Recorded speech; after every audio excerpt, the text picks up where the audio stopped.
The Mississauga gas plant fiasco just won't go away. Now there are allegations that emails pertinent to the power plant were destroyed by Liberal staffers. The OPP is now investigating. Mind you, on the plus side for the Liberals, the NDP are in support of the budget. Let's explore all of that, plus take questions submitted by you. So, joining us now in Thunder Bay, Ontario via Skype, Laura Paquette, political science professor at Lakehead University, and in the nation's capital via Skype, Joanne Chianello, columnist at the Ottawa Citizen, and we welcome both of you, too, back to our program tonight. And let's just start with this whole latest rendition on the Mississauga gas plant issue. We now have allegations and concerns expressed by the Privacy and Information Commissioner of Ontario that Liberal staffers did not do good records keeping as it related to keeping emails related to all this. And I guess one of the things we want to find out, Laura, let's start with you in northwestern Ontario, is how much this issue is percolating beyond the precinct of Queen's Park. Do people in northwestern Ontario talk about this? Well, people in Sudbury and the North generally are talking about it because it was Vic Fedeli, this new scourge of the Liberal Party, MPP, Tory MPP from that area, who brought this up, and he'd also brought up some issues with Ontario Northland. So I think in general it's safe to say that we all know that Kathleen Wynne would like this to go away. She's done her fulsome apology for it, and it just keeps coming back. It won't go away. This is not the note that anyone would want to end the political year on, when people are going to go thinking about the summer, and this is what's going to be the last thing they hear about politics for a while. And Joanne, how about in the nation's capital? As you know, Ottawa is a very process-oriented town. So in a place where you talk about possibly deleting information, possibly illegally, people take that very seriously. And especially here because, of course, Dalton McGuinty, the former premier, his former chief of staff, possibly knowingly deleted emails. We don't know that yet. And Anne Kevorkian couldn't say for sure that he did. And so the fact that Dalton McGuinty, of course, is from Ottawa and his former staff is implicated is very interesting to this city. And it's not going away here either. Now, I noticed your newspaper the other day put a big headline up there saying, Dalton McGuinty, where are you now? Is there the sense around the nation's capital that the former premier is laying a little too low right now, given his involvement in some of these previous issues? Oh, absolutely. My colleague Matthew Pearson has been calling almost daily, not just to speak to the former premier, but maybe even just to schedule an interview. And they can't schedule an interview. All they tell him is every day he's not available, and they don't know when he'll be available. Well, let me ask the political scientist about that, because, Laura, there is a tradition, obviously, both on Parliament Hill and at Queen's Park, that once a leadership transition takes place, it can be a bit awkward for the old guy to show up haunting the new guy, right? Absolutely. We have that situation in Australia where the current prime minister ousted the previous prime minister of the same party, and now it's been nonstop. So you don't want that sort of situation. I agree that Dalton McGuinty bears a responsibility, but I'm sorry to say Kathleen Wynne is in the hot seat now. She's the one who has to improve the credibility. She's the one who has to carry the ball now. I always thought that succeeding Dalton McGuinty was going to be a poisoned chalice. You thought it would be a poisoned chalice because? Because if he got out when he did instead of before the last election, it was because he saw a storm brewing, and so it has occurred with the orange scandal and with the coal plants and those sorts of situations that we've been hearing about practically nonstop. Now, mind you, Joanne, I know the Liberals' position on this is, okay, the last few months of the McGuinty time, you had prorogation, you had the power plant issue, you had the teachers' dispute. Okay, that didn't look too good, but they will, as they do, constantly remind you that in the 8 years before that, they did have some victories when it came to healthcare and education, and obviously they'd like people to remember that, right? Absolutely, and they have a point, but I mean, the public's, the public has very short memory, and what they care about is what's happening right now. I have no doubt that 10 years from now, we'll look back and, Dalton McGuinty will very likely be seen as one of the really good premiers of Ontario, brought in, full day kindergarten, whether you love it or hate it. I mean, it was a big change, move forward on a lot of files. But this last year or so, which is what people remember right now, I mean, he's having a tough time right now. And yes, prorogation was very cynical move, frankly, as is the gas plant cancellation as well, especially the Mississauga one, which was canceled, as we remember, 2 weeks before the last election in 2011. So, history will probably deal with Dalton McGuinty much more kindly than we're dealing with him right now, I think. Okay, it is true. You make a good point that 10 years from now, people, historians and political scientists tend to have a different look at these things than when you're in the heat of the moment, which is right now. But do you think, Joanne, that does your newspaper still believe that Mr. McGuinty has an obligation, given that he is a sitting MPP still, that he has to come forward and answer some more questions about what's going on right now? Well, as a newspaper, of course, we want our public figures to speak to it with us, especially when he's in such a, the middle of such a big story. Of course, we'd like to interview him, as we would with most public figures, and Dalton McGuinty is very good to Ottawa. Over the years, he helped save the French language hospital and other issues. But now that things are not going as planned, we can't get him and we can't find him. And that is, that's not good for public discourse, of course. Matthew Pearson said that the couple of times that Dalton McGuinty was in Queen's Park, he went down what they call Coward's Alley, which you can bypass all the reporters so you don't have to scrum. So he's kept an extremely low profile, except for the one time he had to show up to committee where he was a bit terse, I think. And so, yeah, I think when you're in the middle of things, I agree with Laura, though, that yes, Kathleen Wynne is now the premier. She answers for the party. But his staff has been implicated in this scathing report by the Privacy Commissioner. It would be nice to hear from him. And Laura, let me get one last thing from you before we start taking questions from our viewers. And that is, yes, indeed, Kathleen Wynne has, if you like, taken ownership of the problems that are on her desk right now. Do you have a sense, though, that in your neck of the woods, people are saying this is more his fault than her fault and we should cut her some slack? Or is it all on her right now?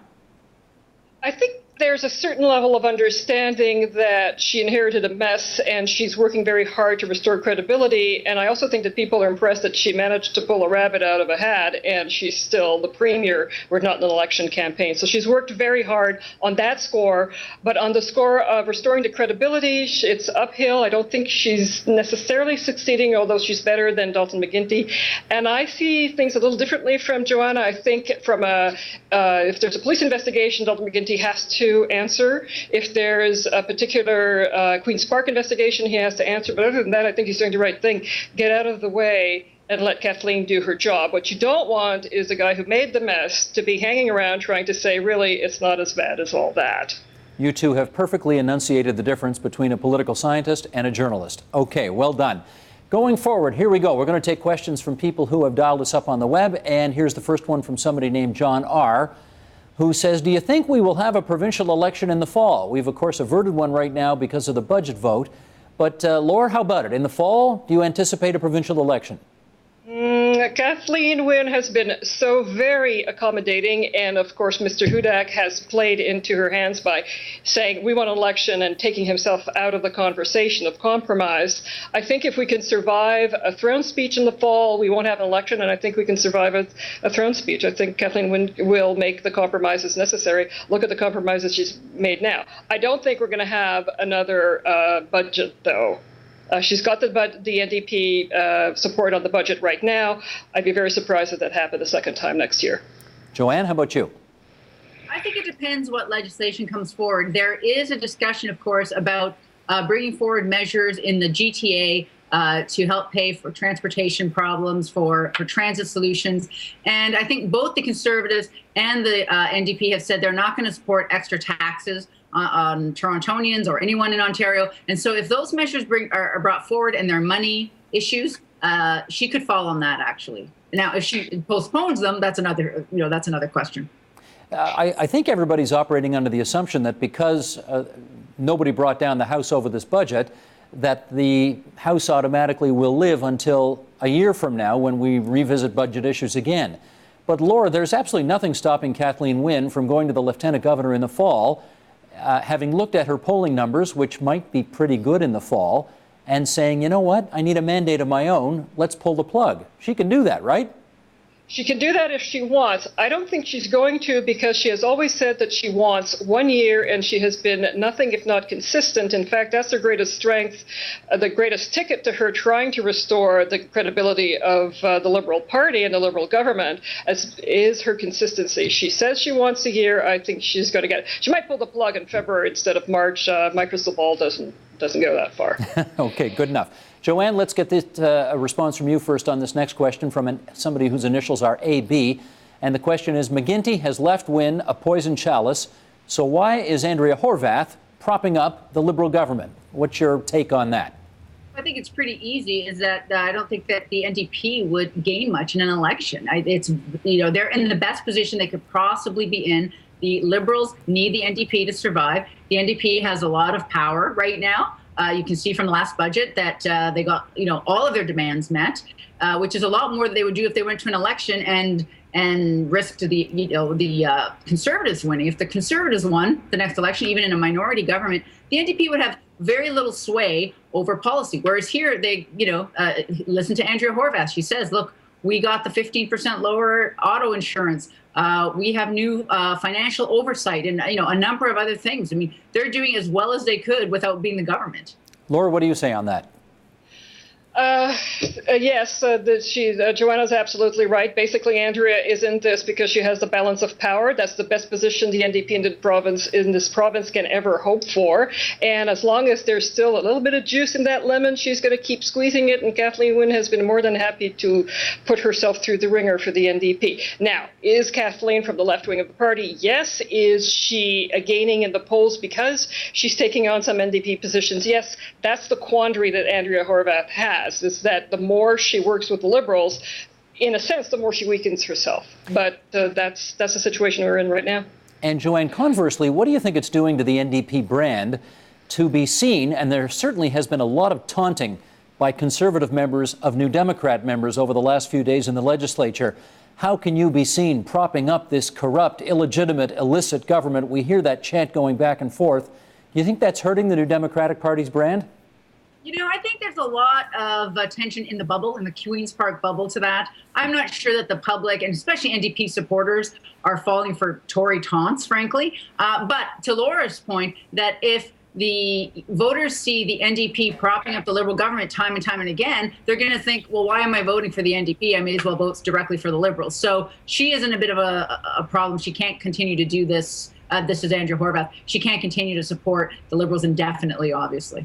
Laura, one of the things I've also heard is that half the NDP caucus are rookies, and some of them are nervous, and they may not want to go back to the polls this quickly, having just been elected a year and a half ago. Does that make sense to you?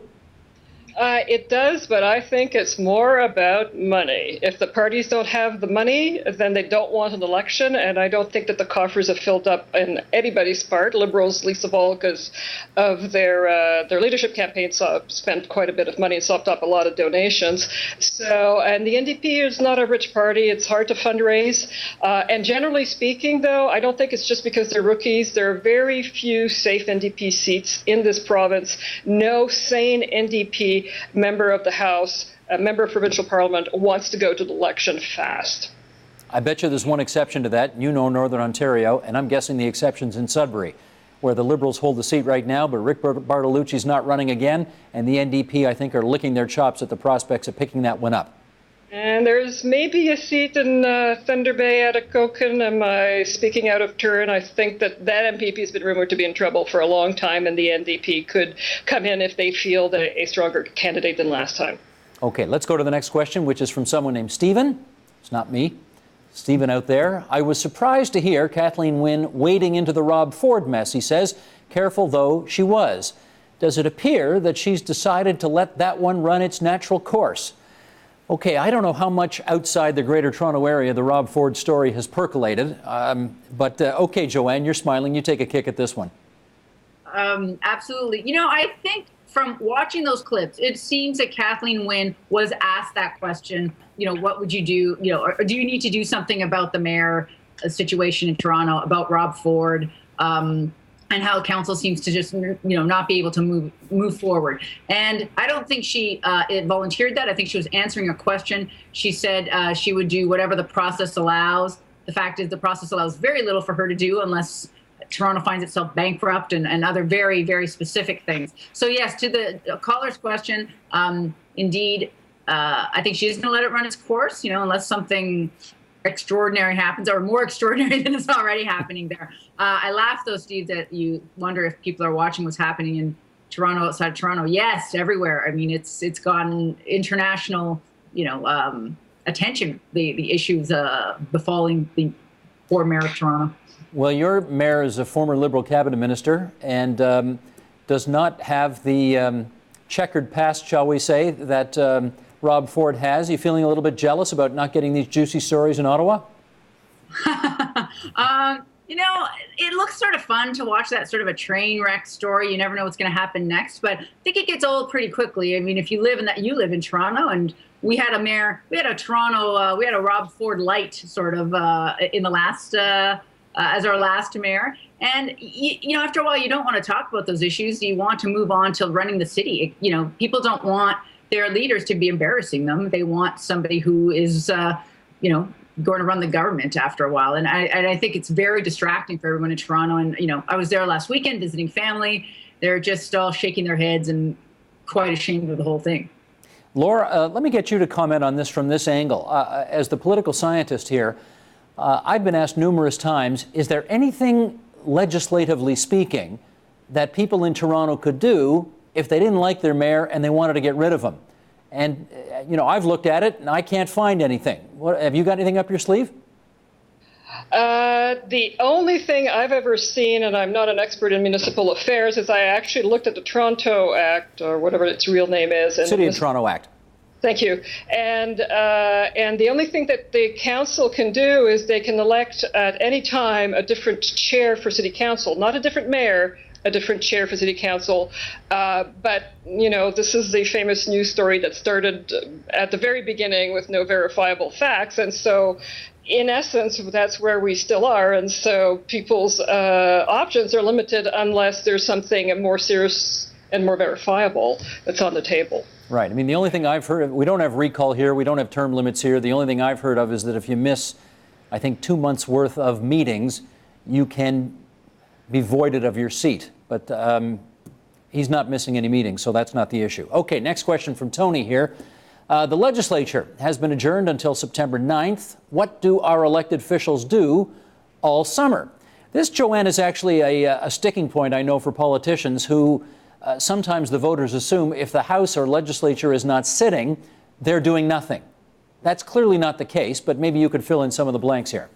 No, it isn't the case. And of course, they're working on constituency issues. I know they're going to barbecues and things, and they will be door knocking. They do spend more time, I believe, in their ridings than they would in Toronto. But things are still happening, of course. Legislation is moving forward, especially, if you're a cabinet minister, you're dealing with issues in your department. Yes, things come away. But I mean, if you think about when the House isn't sitting, we only watch them in question period for an hour at most. I mean, most of the government is not run through the House, actually. That's when we see them and we pay attention to what they say. But that is not actually the work of government. And it goes on as usual. It slows down like every other business where people are on holidays, including government workers. So, files don't move ahead as planned. But no, they are absolutely still working and maybe doing a little bit more campaigning in their ridings than they would the rest of the year. Municipal politicians would want me to point out, Laura, that they are the only level of government that actually meets every month of the year. City Council, I know in Toronto, meets every month of the year. For example, the politicians who represent Northwestern Ontario, what might they be doing in their constituencies between now and September? Well, the smart ones are going to behave as if we're in an election campaign, and they should be crisscrossing their ridings, talking to people, getting to know what their latest concerns are. Of course, Michael Bell is a minister, and so he has to look after that, his health problems. He's dealing with them really exceptionally well, apparently, but he still is in the care of physicians, and he's a minister. So, but I mean, I fully expect Michael Gravel to come back to the Morelos, fair in August, in late August, and who knows, judge the size of zucchinis and cucumbers and the best heifer in the area. We have very large ridings in this part of the world, and so Sarah Campbell and Kenora and Bill Morrow in Thunder Bay and Atikokan, and they are going to have to be crisscrossing their ridings, and Michael Gravel has to soothe the feelings of people who feel that all the issues in the riding are about Thunder Bay and not about Terrace Bay or Wawa or other smaller towns in the area. I guess it's also worth pointing out that unlike some downtown Toronto or downtown Ottawa ridings where you can literally take a bus across the riding in 15 minutes and you've got from one end of the riding to the next, there are some ridings in northwestern and northern Ontario where you can't drive there, you've got to fly in. And the summertime's a good time to touch base with a lot of the constituents you might not see the rest of the time. Fair point? Absolutely. And when we did the federal redistricting in the province, one of the problems that the commission had was that, if you respected the size of the population and made them as equal as possible, you'd wind up with ridings the size of Belgium in northwest Ontario. We should also just clarify as well, you mentioned the Northern Development Minister's health problems, and I think it's, about 6 months, maybe even a little longer, that Michael Gravel has been fighting cancer. And last I saw him, says he's feeling good, says he's winning the fight, so obviously we wish him well in that. Anything you can add on that, Laura? Well, he continues to give very detailed updates on Facebook, which I read, of course, with interest and a continued surprise that he's divulging so much. But I'm very happy for him that he seems to be doing so well and that his energy level has been consistently much higher than anybody had to expect. And he's actually looking a lot better than earlier on. Right now, his complexion is better. His hair is growing back. Good for him. And Joanne, maybe you can touch base for us with the Minister of Energy, who used to be the Mayor of Ottawa, who got handed perhaps the toughest job in this government right now. He's the guy who's got to clean up the whole Mississauga fiasco gas plant cancellation mess. How's Mr. Chiarelli doing these days? He's actually doing very well. He is, he's in his early 70s. I can't keep up with him. He's a very energetic man. He's doing the best he can. He accepted that job with aplomb. What is he going to do? He is a senior person. He's a senior member of that cabinet. So you wouldn't want to give that job to, it's a pretty thankless job. I don't think you want to give it to someone just starting out their political career. But already he has announced a new process for siting plants, on how to consult, because a lot of the problem came from the fact that nobody wanted these plants and everyone went ahead and put them there anyways. And now people are backtracking, saying that they should have never been there in the first place. So Mr. Chiarelli is trying to deal with that. I don't think he's actually wearing too much of the gas plant issue himself, frankly, because he did come in well after everything that's happened. But it's not the most fun portfolio to have these days, for sure. Okay, here's the next question. This one from somebody named Arajit Banik.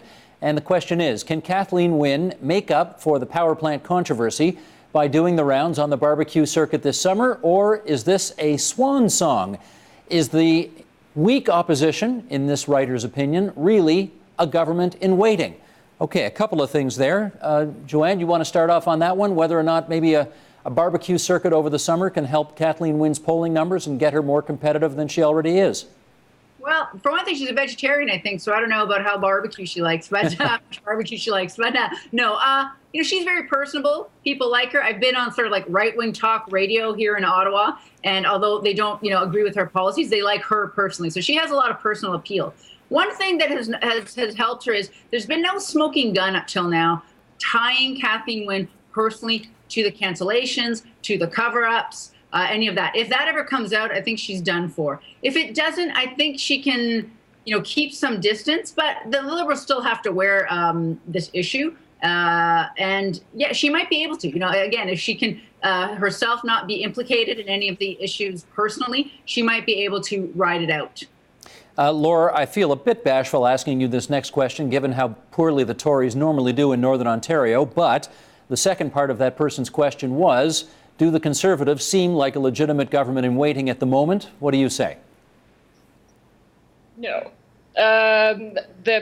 Apart from her personal appeal and her style and the integrity she brings to the job, and we should make the distinction, Kathleen Wynne has not been tied to any wrongdoing in any of these scandals, but she was a cabinet minister, so she bears some part of the responsibility. That being said, her biggest asset after that, And Joanna's right. If we ever get a tie to that she deleted emails illegally or something, she's toast.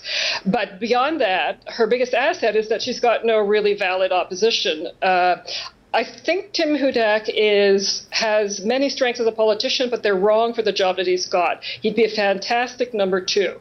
A very good attack dog. Because he's the leader, he's starting to wear on people's nerves a little bit. And Andrea Horwath is not an energetic, highly appealing, highly articulate politician either. So as the longer Kathleen is in office, the better her chances. But she's headed for a default minority if we have an election in the next year or so. However, if she wants a majority, she has to pull the finger out and tell us what she is going to do. Top 3 priorities: not babysitting all these messes, not trying to climb out of these scandals, not keeping her huge cabinet happy. What are you going to do for the province? Give me a reason to vote for you, Mrs. Witt. And let me look on the other side of the spectrum then with you, Joanne, which is Eastern Ontario is a wasteland for the NDP, but occasionally is very helpful to the Conservative Party. How do things look out there for Tim Hudak at the moment? I think that they're gaining some ground here. It's always hard to look in the crystal ball to see what's going to happen, of course. But I think, you have the Liberals needing a lot more money. The OLG, the whole casino modernization idea seems to be falling apart because people don't want downtown casinos. They don't want them in Toronto. They don't seem to want them in Ottawa or almost anywhere. The problem with that is the government also was expecting to have $1.3 billion more dollars in their revenue line. And I asked Kathleen recently, where's that money going to come from? And she said, well, that's the challenge. Indeed, that is the challenge, right? So if we go forward and see the Liberals having trouble meeting the deficit reductions, increasing spending, I think people are willing to listen to the NDP, to listen to the Tories, especially as the NDP don't seem very strong right now. I think that it's certainly doable for the PCs to win a minority government if there was an election the next year. I wouldn't rule that out at all. And let me follow up because you two representing different parts of the province than the GTA, where frankly a lot of our guests come from. I want to get your take on this. It seems that if you're a premier from Ottawa or London or North Bay or Brampton and I could go on and on, Sault Ste. Marie, we've had premiers from all over the place, but rarely, interestingly enough, from Toronto. We have a premier from Toronto right now. And I wonder, Joanne, pick up on this first. Do people in Eastern Ontario mind, or do they think that Kathleen Wynne is too Toronto?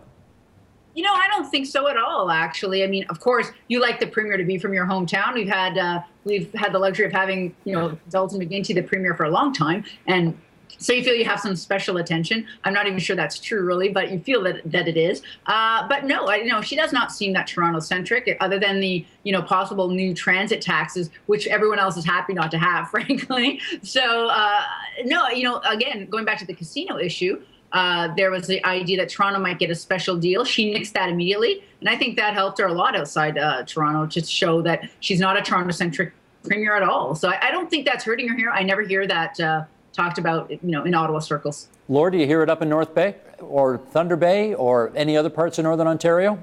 I haven't heard any questions apart from the sort of the diehard political junkies. Does this matter? Does the Toronto thing matter?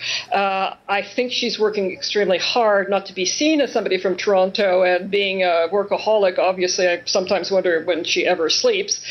She knows the regional issues really thoroughly, and that's a really good thing. Okay, our next question is really technical. So if you guys want to take the fifth on this, you let me know, but I'll read it anyway just in case one of you know.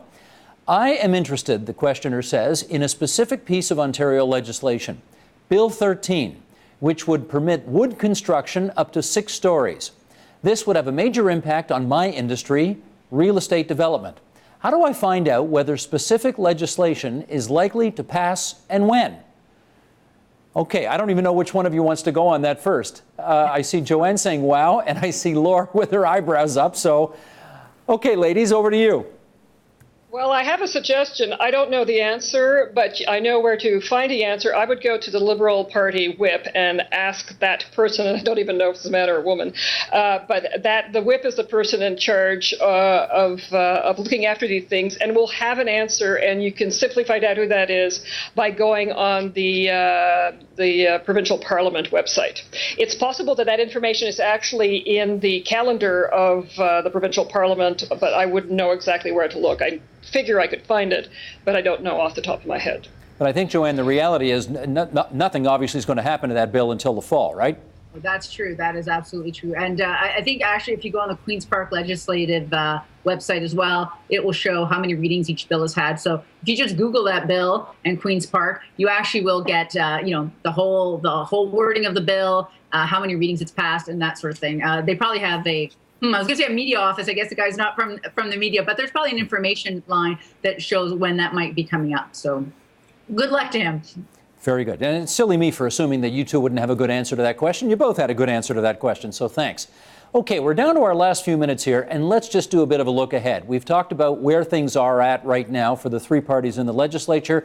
We've talked about potentially what the three of them might be up to over the course of the summer. And let's not forget the Greens as well, who will, their leader, Mike Schreiner, will be out there banging on doors and going to community events as well. But as you look forward, coming back in the fall, we know that this government seems to be at the moment extremely fixated on trying to resolve the issues around paying for transit in the Greater Toronto Area. And they've put a number of different ideas on the table, although they have not specifically picked for final any of those ideas yet. Can you give us a sense about what you think would fly in your various area of the province? And I start with the assumption, Laura, that a 1-point bump, for example, in the province-wide harmonized sales tax might not find too much favor in Thunder Bay if it goes to paying for better streetcars and subways in Toronto. Am I right about that? Oh, you're psychic, I tell you. Yeah, it's a dead bang loser. And electorally, I wouldn't want to put up a sales tax, even 1%, just to solve a particular regional problem. I would look for a more regionalized source of income for that. Okay, and let me give the last word to you on that one, Joanne. What do you think? Yeah, and I think that actually the Premier has said she would not, have a generalized provincial tax for just the GTA. I mean, people don't want any of them, and I think it depends on, if you take transit, you want a parking fee, and if you drive, you want everyone to pay for it, and most people like to not pay for it and just for it to happen magically. So I don't think we're going to see a province-wide fee just to pay for Toronto, because that would be crazy. Don't hold back. Tell me what you really think. Okay, that's Joanne Kinello with the Ottawa Citizen and Laura Paquette from Lakehead University. It's really good of both of you to join us on TVO tonight and take questions from our viewers as well. Thanks so much to both of you. Talk to you again soon. Thank you. Bye-bye. Support Ontario's public television. Donate at tvo.org.